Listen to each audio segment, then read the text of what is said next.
LK-99.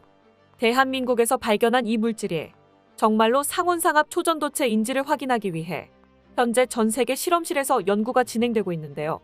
그런데 지난 8월 8일 미국의 메릴랜드대 응집물리센터에서 공식 트위터를 통해 슬프게도 우리는 이제 게임이 끝났다고 본다며 LK-99는 초전도체가 아니었다고 밝혔습니다. 결국 이번 발견도 아쉬운 설레발로 끝났었나 싶었는데요. 그런데 지난 10일 메릴랜드대와 함께 LK-99가 초전도체가 아니라고 선언했던 인도 국립물리연구소 연구진이 갑작스럽게 입장을 바꾸어 LK-99는 아직 희망적이다라며 초전도체일 가능성이 남아있다고 발표했습니다. 이처럼 하루하루 맞다, 아니다 등 제각기 다른 연구 결과들이 발표되는 가운데 이석배 연구팀이 추론한 특허 내용이 공개되었는데요. 그 안에 그동안 해외 연구진들이 실패했던 사례들이 이미 특허에는 전부 기록되어 있었기에 한국의 발견이 정말로 진짜일지도 모른다는 가능성이 높아지고 있습니다. 이처럼 과학계에서는 이번 발견이 정말로 초전도체일지 다투고 있는 와중에 다른 한쪽에서는 이번 발견이 만에 하나라도 진짜일 경우 다가오게 될 미래에 대해 걱정하기 시작했습니다. 최근 미국의 군사안보 전문지 내셔널 인터레스트는 초전도체 사회가 가져올 놀라운 변화에 주목했습니다. 기초과학기술 차원의 변화가 아닌 군사기술에 있어 근본적인 변화가 일어날 것이며 전기를 사용한 무기가 앞으로 향후 전쟁의 승패를 가를 중요한 무기가 될 것이라는 전망이었죠. 특히 상온 상압 초전도체가 상용화에 성공한다는 것을 가정했을 때 개발될 수 있는 무기의 규모와 성능은 현재 재래식 무기에 비할 바가 못되며 인류에게 닥쳐올 위협은 더욱 커질 것이라고 바라봤습니다. 구체적으로 예시를 든 사례는 군용 레이더를 비롯해 수중 음파 탐지기, 항공모함과 잠수함, 그리고 레일건과 레이저 무기가 대표적인 사례로 꼽혔는데요. 내셔널 인터레스트는 초전도체 경쟁에서 밀리는 국가는 향후 경제만이 아니라 군사 차원에서도 후진국으로 밀릴 것이라 말하며 초전도체 군사 기술에 대해 지금부터라도 연구를 지속해야 할 것을 촉구했습니다. 이제까지 상상 속에서나 가능하거나 먼 미래에나 가능할 것으로 보였던 상온 초전도체가 실제로 구현될 수 있다는 가능성이 열리면서 많은 연구자들이 초전도체 연구에 뛰어들었고 군기관들은 상온 초전도체 상용화로 가능하게 될 군사기술에 막대한 자금을 쏟기 시작했는데요. 이 모든 사태를 촉발한 건 대한민국에서 발견한 LK-99였죠. 과연 초전도체 기술과 만나 탄생하게 될 대한민국의 첨단 무기들에 어떤 것들이 있을지 살펴보도록 하겠습니다. 가장 먼저 주목할 무기는 역시 전력을 사용하는 레이저 무기라고 할 수 있습니다. 현재 레이저 무기에 있어 가장 앞서 나가고 있는 곳은 역시 미국이지만 대한민국 역시 레이저 무기를 개발하는 데 많은 노력을 기울여 왔는데요. 특히 하나에어로스페이스에서 개발한 레이저 대공무기 블로거는 20kW 출력을 지닌 레이저로 3km 거리의 드론과 무인기를 타격할 수 있는 수준의 강력한 레이저 병기입니다. 레이더와 연동할 경우 10km 이상 떨어진 까치, 갈매기 크기의 물체까지 정확히 탐지하여 수킬로미터 거리 내에서 요격이 가능합니다. 여러 차례 시험에서 책받침 크기의 물체까지 다 잡아내는 성과를 보이며 레이저 무기가 다수 배치된다면 북한의 드론이나 장사정포 공격을 손쉽게 잡아낼 수 있을 정도의 퍼포먼스를 보여주었습니다. 국방과학연구소는 오랜 기간 연구 개발을 통해 레이저 무기를 실전 배치할 수 있을 수준까지 끌어올렸습니다. 향후 출력을 30kW로 끌어올린 블록2 무기를 2030년까지 개발, 각종 무기 체계에 도입할 예정인데요. 이후 소형화는 물론이고 출력을 향상시킬 경우 휴대용 무기로까지 개발이 가능해 무기의 잠재력 측면에서 레이저 무기는 향후 전쟁의 승패를 좌우할 게임 체인저가 될 가능성이 높습니다. 특히 가격 면에서 압도적으로 싸다는 것이 장점인데요.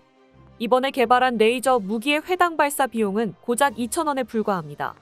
특히 요격 무기의 경우 방공미사일 한 발에 수십억 원이 넘는 경우도 많지만 레이저 방공 무기는 컵라면 값으로 수백억짜리 탄도미사일을 날려버릴 수도 있습니다. 최강의 가성비 무기라고 할 수 있죠. 각국에서 레이저 개발 경쟁에 뛰어든 가운데 역시 가장 앞서 나가고 있는 곳은 미국인데요. 미국의 경우 출력 50kW 개발을 완료해 함정에 시험 배치하는 단계까지 도달했습니다. 하지만 만약 한국이 상온 초전도체 기술을 레이저 무기에 접목할 경우 미국이 개발한 50kW를 아득히 뛰어넘는 성능의 레이저 무기를 개발할 수 있는 것은 물론 출력은 유지하면서 크기를 보병이 휴대할 수 있는 소총 크기까지 줄이는 것도 가능합니다. SF 영화에서만 보던 레이저 총이 현실화되는 것이죠. 또한 초전도체를 통해 레이저 무기의 위력을 획기적으로 상승시킬 수 있는데요. 지금의 레이저 출력으로는 드론을 요격하는 수준에 머물고 있지만 이보다 더 큰 미사일이나 전투기, 전차까지 파괴하기 위해선 메가와트급 출력이 필요합니다. 하지만 출력을 높이는데 엄청난 에너지가 필요하고 이 에너지를 방출하기 위해 시스템 규모를 늘려야 하는 과제가 반드시 필요한데요. 현재 기술력으로는 그 규모를 넘는 것이 매우 어렵습니다. 미국도 이를 해결하지 못해 골머리를 앓고 있는데요. 만약 초전도체를 이용한다면 출력을 올리는 것은 물론이고 이로 인해 발생하는 발열조차 생기지 않기 때문에 시스템 규모를 낮출 수 있어 무기 혁신을 단숨에 일으킬 수 있습니다. 레이저 무기와 함께 SF 무기로 손꼽히던 레일건 역시 초전도체 기술이라면 현실이 될 수 있습니다. 국방과학연구소는 2011년 40mm급 소구경 레일건 시제품을 공개했는데요. 성공적으로 표적을 맞추는 기술을 시연하면서 관심을 끌었지만 레일건 기술은 그 이후로 크게 눈에 띄는 발전을 이루어내지 못했습니다. 상용화는 물론이고 출력을 늘리는데도 큰 진전이 없었죠.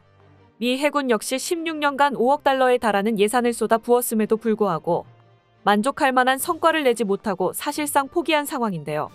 목표한 화력을 내기 위해 필요한 시스템을 구축하기 위해선 함선의 대부분을 차지하는 플랫폼이 필요하고 한 번 발사할 때 100만 달러나 소모되는 비용이 감당할 수 없을 수준이었다는 것이 걸림돌로 작용했죠.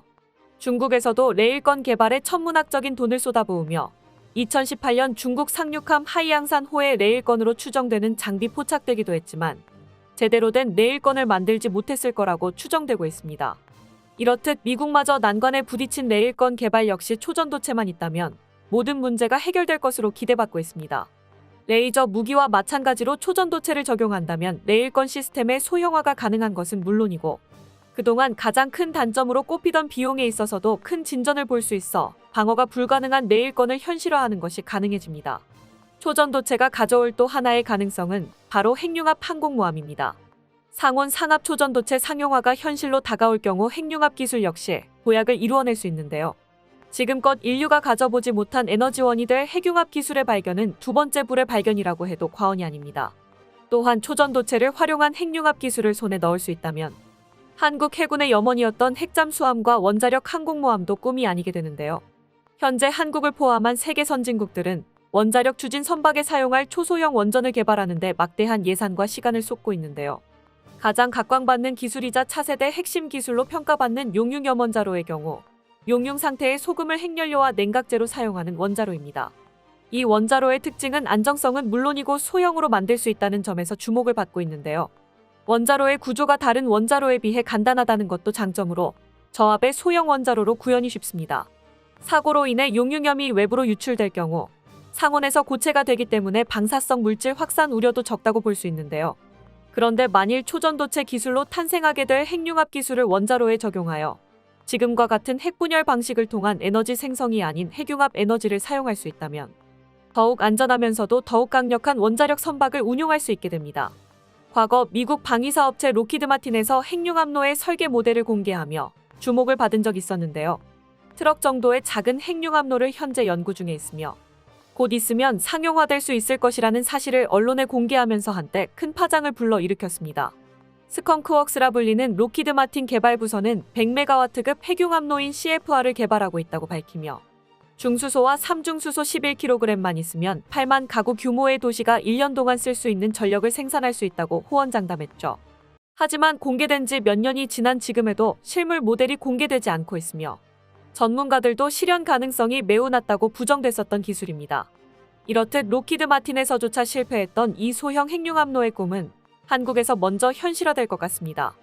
한국에서 개발한 LK99 물질을 사용해서 핵융합로를 만들고 안정적인 에너지를 수급할 수 있다면 현재 핵분열로를 쓰고 있는 잠수함과 선박을 모두 대체할 정도로 엄청난 기술 혁신을 이끌어낼 수 있습니다. 한 발 더 나아가 항공모함에 핵융합로를 설치해 운용할 수도 있는데요. 현재 한국형 항공모함을 계획하고 있는 한국에서 세계 최초로 핵융합로를 단 항공모함 제작을 할 수도 있다는 것이죠. 한국의 핵융합 기술 연구의 역사는 의외로 오래되었으며 상당한 수준에 도달해 있는데요. 이미 90년대부터 핵융합 기술 선진국으로서 국제 핵융합 실험로 프로젝트 ITER의 초청을 받았었고 핵융합 연구를 진행하고 있는 KSTAR 연구팀은 독자적으로 극저온 초전도체, 극저온진 공용기, 진단장치를 비롯해 10개 품목의 기술력을 보유하고 있습니다. 여기에 국내에서 이미 원자력 추진 선박에 대한 기술을 연구하고 있기에 핵융합 항공모함도 얼마든지 현실화될 수 있습니다.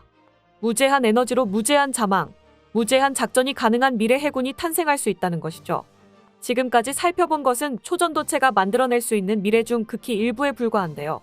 전 세계 연구진들이 잠도 아껴가며 실험을 진행하고 있지만 아직까지 초전도체가 진짜인지 가짜인지는 밝혀지지 않았습니다. 그러나 이번 발견이 인류의 미래를 바꾸어 놓을 것이라는 건 모두가 확신하고 있습니다. 아무쪼록 긍정적인 결과를 통해 과학기술과 군사기술을 모두 대한민국이 선도하게 되는 미래를 꿈꿔봅니다. 끝까지 시청해주셔서 감사합니다. 도움이 되셨다면 좋아요를, 다른 이야기도 궁금하시면 구독을 눌러주세요.